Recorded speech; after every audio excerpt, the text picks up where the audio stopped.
Bonjour à tous. Je pense à vous tous qui êtes engagés dans des œuvres ou dans des entreprises à caractère social et qui êtes sur le terrain en ce moment pendant cette crise sanitaire que nous traversons. Je pense aussi à tous les professionnels de notre famille spirituelle exposés sur le terrain dans toutes sortes de métiers, des soignants jusqu'aux services d'entretien et tellement d'autres domaines et qui permettaient à notre société de continuer de fonctionner d'une certaine manière. Je pense aussi à ceux qui ont dû s'arrêter, qui ont dû arrêter les œuvres dans lesquelles vous étiez engagés pour des raisons que tout le monde comprend et je sais que ça n'est pas facile. Nous prions pour vous. Nous croyons que Dieu vous a préparé pour un temps comme celui-ci.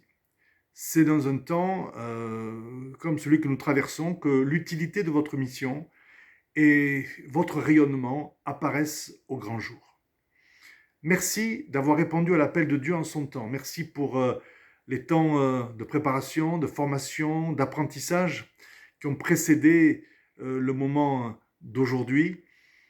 Vous avez relevé les défis et Dieu vous a préparé pour un jour comme celui que nous vivons aujourd'hui.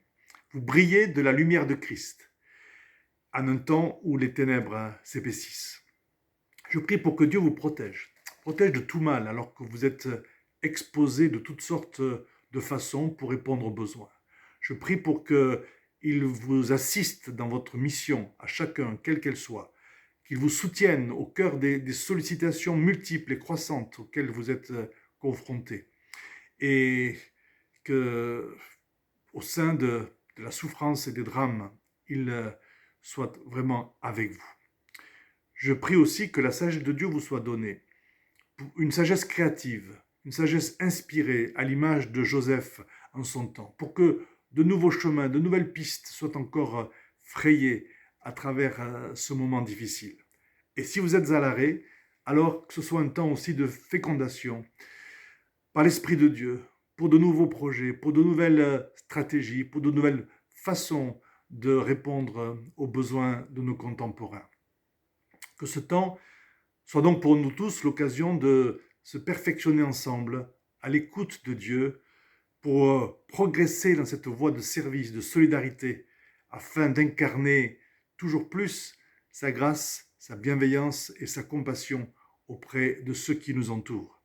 Parce que nous le savons, nous traverserons encore des moments sombres comme celui-ci et nous devons nous y préparer.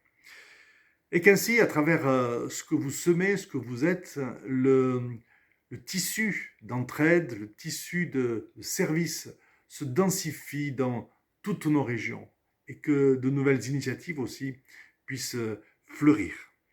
Certains d'entre vous avaient ouvert des voies comme des pionniers et que votre exemple entraîne et suscite de nouvelles vocations.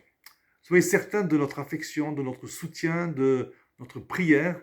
Dans ce temps difficile, nous sommes ensemble dans l'œuvre du royaume, quelle que soit notre place, quelle que soit notre fonction, quel que soit notre type d'activité, nous sommes tous ensemble engagés pour que dans notre nation, à travers ce moment difficile, son règne vienne encore et sa volonté de salut, volonté de réconfort, de consolation, de réconciliation, de pardon, de restauration, cette volonté se manifeste et s'accomplisse autour de nous, à travers nous, comme elle est faite au ciel.